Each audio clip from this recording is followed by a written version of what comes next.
It's been about 8 years since Arkham Knight came out, but it's still stuck in my head.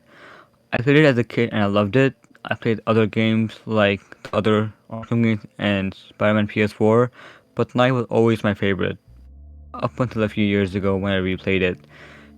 It's definitely not my favorite right now, but it's probably like number 2. I wish it was my number 1, and it could have been because of like how much potential the game has. It's a tragedy really with how much potential it had, and I'm gonna break down why. But because it did have potential, that means parts of it are good. And to be honest, I think a lot of it is good, which is why I'm starting with. Ever since we opened the game with cremating the Joker, you can see how realistic the graphics of the models look. But the true magic isn't in the details of the models. It's in the detail of the majestic city we spent an entire brutal night in. Gotham is just brutal with details, Easter eggs, side activities. Every nook and cranny has something to offer to show to the viewer. You can spend hours upon hours exploring and you will not be bored. I love the thug conversations in this game so much. 99% of the combos are so interesting and I get pissed if I accidentally cancel them. So many good Easter eggs and details are provided from this. There's also like a lot of like good comedy in this. I can't think of any on top of my head, but I remember something like I was wondering when Dent would show his faces. Every time someone calls me an NPC, I ask them regular NPCs or Arkham NPCs. Because like how much detail the NPCs in Arkham have, they feel like real people. But going back to the look of Gotham, every minute pixel is just so full of life and energy, and you can't take your eyes off the beautiful city Rocksteady has made. This 2015 game competes with some games that have come out in 2022 and 2023. The graphics and spectacle of the game are amazing, but after that, the tragedy begins. Though I love the combat and Predator, it's the best in superhero gaming and I could spend an entire video on that, but I wouldn't add anything you already know. I didn't even mind the tank battles, except when it took over the combat boss fights. I find it utterly baffling that we had no actual boss fights when we had characters like Jason Todd as the main villain, and we had like 3 tank battles and a mediocre Predator boss fight that could have been done like way better to like flip the roles where he hunts us like we've hunted the militia the entire game. They kinda did that except he stands like an NPC on a gargoyle with a sniper. Not really exciting. We also had Deathstroke, but it's just a tank battle. Azrael, who had so much cool potential in Arkham City, is just one hit. Not even like a quick time event or anything. Anissa Al Ghul fight would have been cool. Hush also had a lot of potential, but it was a bad side quest because he doesn't really do anything. Man-Bat could have been fun, but instead he just glide. Lame. I love jump scares though, it always gets me, cause like you can't really tell when it's coming. Mad Hatter fight was good with going in the book in the asylum.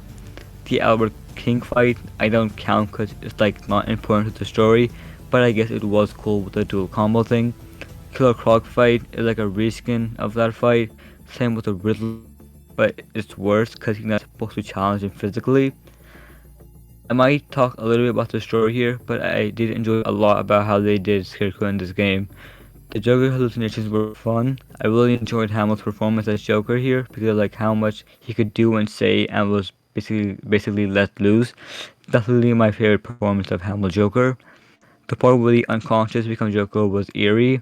The final sequence where you become Joker is kinda cool because you kinda get that opposite side of Batman's stealth, kinda not really though. But again, there were no proper boss battles and nothing like the hallucinations we got in Asylum. There's DLC, but it's freaking tank battles. Like, what the heck? So yeah, so close to perfection, but quite isn't there. Wasted potential, and I'll talk more about that in story. Going back to Jason, they could have had a boss fight that spanned over the rooftops of Gotham, like Spider-Man and Taskmaster in Spider-Man PS4, instead of on the roads. Like, even the thug says, can't wait for the Arkham Knight and Batman go toe to toe. So, yeah, they definitely thought about it, and like, it makes no sense to not to do it.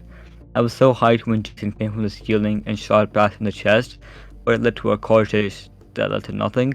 Like, I generally can't imagine the conversation they had while pitching no boss fights. Again, I didn't find the tank battles that excessive because it brought a good dynamic to the gameplay. At the cost of regular boss fights, it wasn't worth it. They took a leap of faith when including tank gameplay, and I respect them for trying it. We wanted a Batmobile, but they gave us like way more. Sometimes less is more. Moving on to the gadgets. I love all the gadgets in this game. They also have a unique purpose to the gameplay and story. There's a bunch of ways to use them as well. Again, the gadgets we got were cool, but I wish we had shock gloves, which is like the best gadget in the franchise. They were like so fun. The remote claw, I think is the name, was also fun from Arkham Origins, but it was kind of OP, so I see why they didn't bring that back. But continuing the theme of wasted potential, let's move on to the story. I think is where the most wrong happened. I think the plotline of finding Barbara went on for a bit too long, but not that long, so I forgive it. I love how it concluded and how they foreshadow she isn't dead because Joker slips the gun and obviously he isn't real. Also, question. Do you guys think Batman canonically censored that moment because of his trauma and didn't want to see something like that again? Something to think about. Another thing I like was how they incorporated other villains in the main story, with Riddler holding Selina hostage, Dick introducing us to Penguin. Speaking of Penguin, the first time when he sprayed explosive gel and locked the door, Joker jokingly begs him to spare him. They needs Bruce. They shouldn't lock Joker away. Excellent foreshadowing for the future right there in my opinion. But moving on to my problems, I like my actual big problems. I didn't like the Harley Quinn section of the game. Like Jason really told them about the studios, a Wayne old building. Same with Wayne Tower. I'm very surprised by the stupidity of Crane and the militia for not figuring out Batman's identity. Like how did she know Batman had Jokers in there? We know she gets in there because of Adam, lesser in, but how do they know each other? How does Scarecrow get inside later? Instructions from Jason, like Batman really hadn't changed his system since then. Same with the Clock Tower base. I'm gonna expand on this later, but I really hated the Joker blood disease storyline in this game, because didn't Batman himself get cured? Why does he have it again? Why did the effects of the blood change? In Arkham City it kills you, but here it makes you Joker? Did he get it again? I hope not, because I know Alfred would only use clean blood. Did the cure never work? The entire Joker blood plotline is a sack of horseshit. You could have done the Joker hallucinations just because of the fear toxin, but again, more on that later. Furthermore, I didn't love how they did Jason here. I like his arc of becoming better because Bruce showed he cares and he said we can fix this, and that brought out the good side of Jason because all he really needed was help. But Jason's reason for being angry is flawed. In the videotape where he talks to Barbara, he says, Batman likes to play the hero, Barbara, and he's pretty good at it, but it's an act. Batman's not about saving the innocent, no, he's about punishing the guilty. That's the exact opposite of why Jason was mad in the comics and movie. And before I continue, I don't mind stuff not being comic accurate, but when it's objectively less cool and less original, I have a problem. Most Jason-like characters are mad for not saving them, but Jason should be mad at him for not killing Joker. In the movie Under the Red Hood, he says, Bruce, I forgive you for not saving me, but why? Why on God's earth is he still alive? Ignoring what he's done in the past, blindly, stupidly disregarding the entire graveyards he's filled, the thousands who've suffered, the friends he's crippled, and I thought I was the last person you ever let him hurt. That right there is who Jason is. He is mature enough to understand why Bruce couldn't save him, but he's rightfully angry at the fact Bruce didn't do anything to Joker for it. Reducing that to making a crybaby kills all depth to the beautiful character that he is. He's a medium to further explore Batman's inner conflict and his morality. Every good Batman story does this, including this, but I'll talk more about that later. But I think they could have explored his morality better with the Jason storyline. You could say, oh well, Joker already died and the streets say Batman killed him. But Jason knows Batman didn't, because the militia in the mall say Batman never kills, and that info was most likely provided by Jason. Even if he did think Bruce killed Joker, he'd be pissed it wasn't for him and took him this damn long. But Jason isn't all bad. We all would have been angry with Bruce and ignore reason and logic and go off of how and what we felt, the pain and hardship we had to endure. But he isn't us, hence why his reason for being angry should have been different.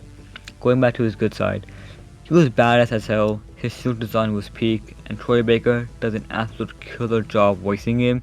He perfectly encapsulates the essence of a scared, angry boy. Arkham Jason would have worked if he was an OC, so there was potential. Another thing I love is the guilt Bruce feels over Jason and Barbara dying, which leads to him locking up Tim and pushing away Dick initially. I'm gonna continue my talk about Scarecrow, cause wow, I think Scarecrow is the perfect Batman villain and should be his nemesis, and this was an amazing Scarecrow. They're polar opposites, they both use fear, but their methods and purpose of using them couldn't be more different, at least in the beginning. One uses to give hope to the innocent and protect the weak, while the other uses it to devoid the innocent people of hope, because in his words, true fear is the absence of hope. He wants Batman to fail Gotham so they can blame him once they have no hope. He wants to rob them of a savior and torture Bruce. He wants Gotham and Bruce to feel the most amount of fear they possibly can, just for revenge. And he's just cool. I love his fear monologues in the game. I love his character design here and his voice acting. Bruce being pushed to his absolute limits this whole night, physically, mentally, psychologically, by this amazing villain is just so interesting to see. But going back to Bruce locking up Tim, he does it because he gives into his fear of Tim getting hurt, because at the end of the movie studio section of the game, he hallucinates Tim going to fight the Knight and Crane alone. 10 out of 10 villain and goal. This is a little bit unrelated, but I think he should be the villain for the Batman 2 by Matt Reeves, and should be called City of Fear. Bringing the topic back in, as I mentioned before, I love the Joker hallucinations, but I also love the opening scene with Officer Owens. It really sets the stage and tone for the game. I remember how scared I got when I first saw it. I still kinda do. I love the scene of Stag's airship where he confronts Crane. It doesn't matter, he will hallucinate again. Here, Crane foreshadows the future events. Crane has finally broken him, but Bruce doesn't have time to sulk. Gotham, more importantly Barbara, needs him right now. So he gets up and fights the good fight. The second time we see him kill is on his way to the asylum. This time more vividly, more clearly. He kills in Crime Alley. He's no better than the creep who killed his parents. And in that moment, there is no difference between him and the cowardly and superstitious lot he swore to stop. Crane beat him again, but this is where it gets better. A case could be made Batman didn't kill both times. He was under the influence of a hallucinating drug. He clearly wasn't thinking straight, here and in Stag's airship, but he did make a decision to pull the trigger and snap his neck. I personally don't think he killed, because even though it was a conscious decision, his conscience was corrupted. But it doesn't matter what we think, we can safely assume Bruce will forever beat himself over this.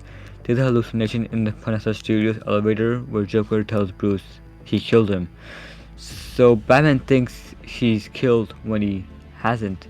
And even in Arkham City, the DLC with Harley Quinn, everyone says he's gotten colder. This debate of whether or not he killed is definitely interesting, but Bruce probably made up his mind, since how disgusted and broken he looks both times, and it isn't possible he changes his mind about whether he actually killed or not after the effects wore off, because in the airship he kills with the green eyes, goes back to the blue, then falls to his knees. So he, Batman, thinks he's killed. Plus, he had the blue eyes when he snapped Joker's neck in the van. After we kill in the van, we reach the climax.